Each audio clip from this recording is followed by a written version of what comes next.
Minä olen hammaslääkäri Jukka Tikanmäki Pyhäjärveltä. Olen ehdolla hyvinvointialue Pohteen aluevaltuustovaaleissa huhtikuussa tänä vuonna.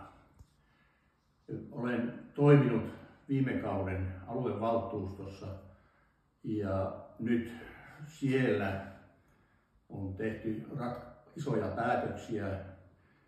Tuossa tämmöinen iso laiva, jossa on työntekijöitä 18 000 henkilöä, niin se kääntyy hitaasti ja sujuvoituu, jolloin on ongelmana ollut se, että ylijohtohan meillä on varmasti ollut tuntenut näitä tilanteita, mutta sitten keskijohto ja lähijohto on aina joutunut sitten miettimään, että miten tässä mennään eteenpäin. Ja koko ajan tämmöinen yhteistyö ja toiminta on kehittynyt ja uskon, että muutaman vuoden sisällä tämä pohde toimii myös hyvin, mutta tämä vaatii vielä työskentelyä ja tänä päivänä toimintojen kehittämistä koko alueella.